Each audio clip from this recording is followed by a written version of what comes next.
Hello student welcome to our YouTube channel easy learning आम पढ़ुले षष्ठ श्रेणी विज्ञान पंचम अध्यायर पढ़ा सरी आज तार प्रश्न उत्तर करवा ठीक अच्छे जो मैंने वस्तुर प्रकार भेदर आलोचना देखा चाहूँ से आम प्लेलिस्ट रे अच्छी देखिपर ठीक अच्छे आज करवा यार अभ्यास कार्य।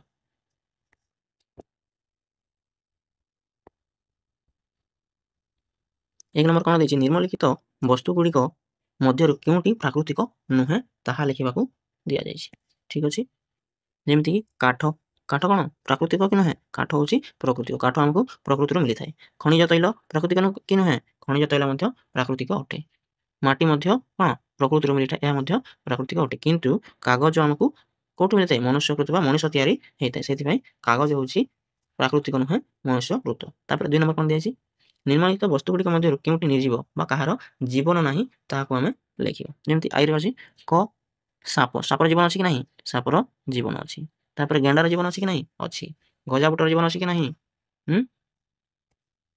ताहार भी गोटे प्रकार कहले हम कहबा जे ताहार जीवन अछि ताहार गजा हेछि ता माने ताहार बुद्धि होछि से ताहार जीवन अछि बोली हमें कहि परिबा किंतु भांगी जाइतिबा तुम दांतर कोनोसी जीवन नाही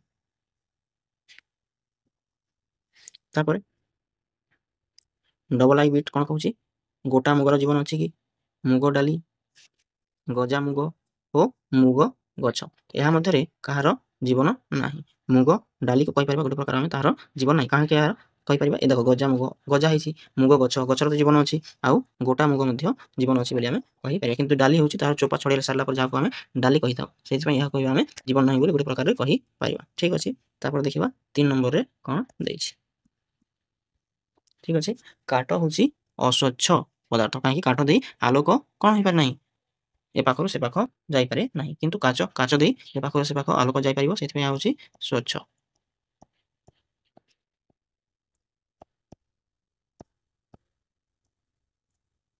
तापर चीनी होछि द्रवणीय सेमति आउ कोन अद्रवणीय कोन ता हमें लिखिबा कोन अद्रवणीय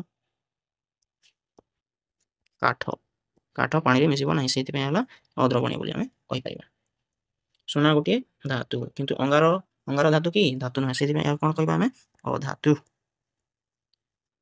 पानी रे बुडी जीवो गोड़ी किंतु कोन भासिबो सोल हम पढ़ी कि नहीं किए भासे किए बुड़े सोल भासे ओ माटी बुड़े ये देखिबा 4 नंबर कठिन और नरम प्रकार भेदरे निम्नलिखित वस्तुगुड़ी को श्रेणी विभाग कर जेमिति पिन कंटा कोन होइथे नरम की कठिन कठिन तापर साबुन साबुन भी कठिन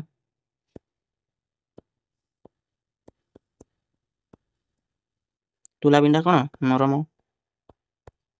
बरफ खंड कोन कठिन रबर पेंडु नरम सोल नरम डॉट पेन भीतर थिबा स्प्रिंग स्प्रिंग होची नरम तार तार कोन होई थाए कठिन होई थाए किंतु तार स्प्रिंग ता नरम हबो तापर देखो कि वाक्यटी ठीक ताहा लेखो तुम बही पृष्ठार उज्जवलता अछि कोन बही पृष्ठार उज्जवलता अछि यूरिया सार जल रे द्रवणीय अटे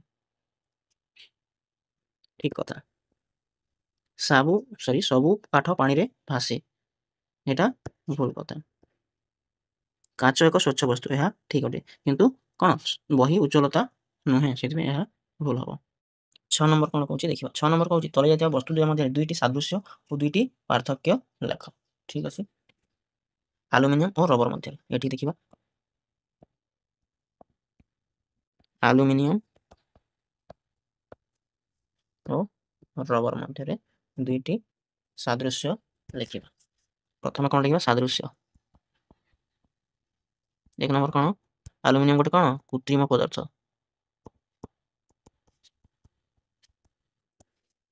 आ रबर भी गोटे कोन कृत्रिम पदार्थ 2 नंबर सादृश्य कोन एल्युमिनियम बाड़ेले मध्ये लंबी जीवो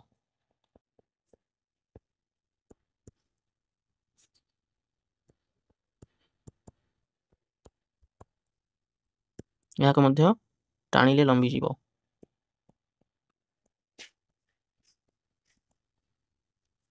तापर यार पार्थक्य लिखिबा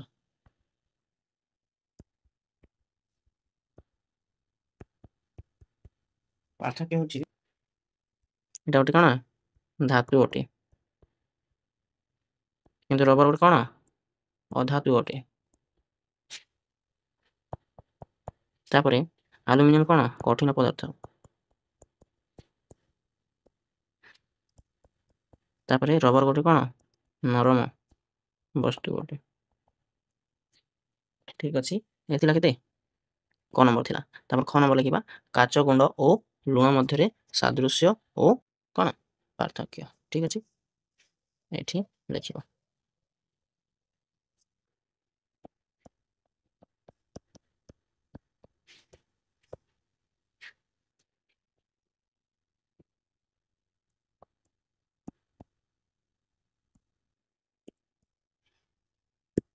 ପ୍ରଥମେ କ'ଣ ଲେଖିବା? ସାଦୃଶ୍ୟ।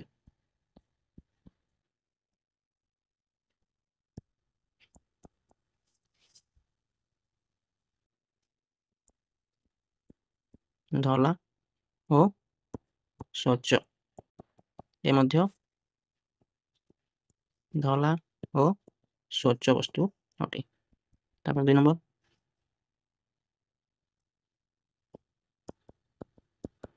ଆକାର କେମିତି? ସ୍ଫଟିକାକାର। ଏହାର ମଧ୍ୟ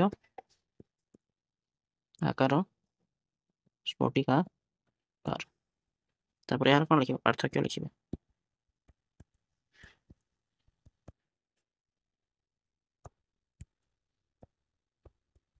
ଅଦ୍ରବଣୀୟ ବା ଜଳରେ ମିଶେ ନାହିଁ କାଚଗୁଣ୍ଡ, କିନ୍ତୁ ଲୁଣ ଜଳରେ ମିଶେ, ସେଥିପାଇଁ ଏହା ଦ୍ରବଣୀୟ ଅଟେ। ତାପରେ ଅଖାଦ୍ୟ ଅଟେ।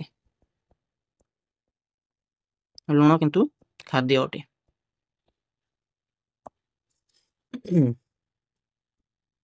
ଏ ଥିଲା କାଚ ଓ ଲୁଣ ମଧ୍ୟରେ ସାଦୃଶ୍ୟ ଓ ପାର୍ଥକ୍ୟ। ଏବେ ପଢ଼ିବା ଗ ନମ୍ବର ସୋଲ ଓ ଷ୍ଟିଲ ଚାମଚ ଭିତରେ କ'ଣ? ସାଦୃଶ୍ୟ ଓ ପାର୍ଥକ୍ୟ।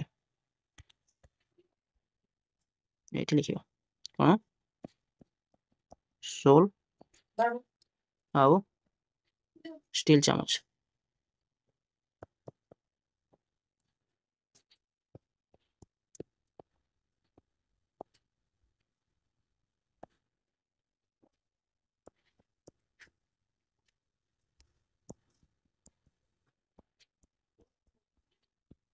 ସାଦୃଶ୍ୟ କ'ଣ ଲେଖିବା? ଅଦ୍ରବଣୀୟ। ଏହା ମଧ୍ୟ ଷ୍ଟିଲ ଚାମଚ ମଧ୍ୟ ଅଦ୍ରବଣୀୟ ଅଟେ। ତାପରେ 2 ନମ୍ବର ସାଦୃଶ୍ୟ ହେଲା ନିର୍ଜୀବ ଅଟେ। ଏହା ମଧ୍ୟ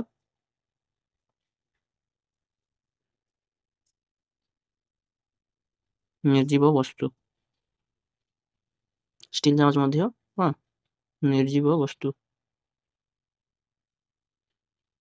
ଏବେ ଲେଖିବା ପାର୍ଥକ୍ୟ କ'ଣ ଅଛି?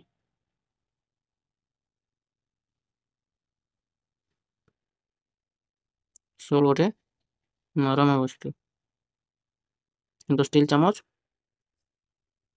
କଠିନ ବସ୍ତୁ। ସୋଲ ଜଳରେ ଭାସେ, ଚାମଚ ଜଳରେ ବୁଡ଼ିଯିବ ବା ବୁଡ଼ିଯାଏ। ଏଥିଲା କେତେ ନମ୍ବର? ଗ ନମ୍ବର। ଏବେ ଦେଖିବା ଘ ନମ୍ବର କିରୋସିନି ଓ ପାରଦ ମଧ୍ୟରେ ସାଦୃଶ୍ୟ ଓ ତାହାର ପାର୍ଥକ୍ୟ। ଠିକ୍ ଅଛି। ଏଇଠି ହିଁ ଦେଖିବା, ତଳେ ଲେଖିଦେଇଛି।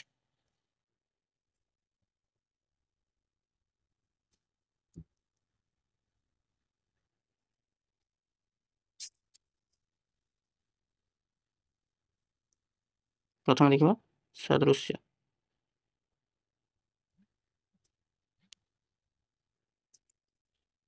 ତରଳ ପଦାର୍ଥ।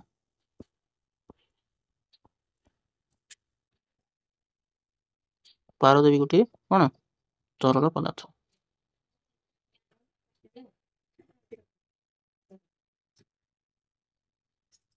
ଏହା କିରାସିନି ଜଳରେ ମିଶେ ନାହିଁ, ସେଥିପାଇଁ ଜଳରେ ଅଦ୍ରବଣୀୟ।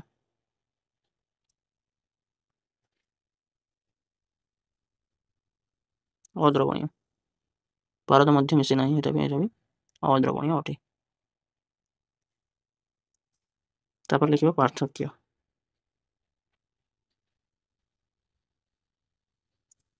କିରାସିନି କ'ଣ? କୃତ୍ରିମ ପଦାର୍ଥ। ଆଉ ପାରଦ ଗୋଟିଏ ପ୍ରାକୃତିକ ପଦାର୍ଥ।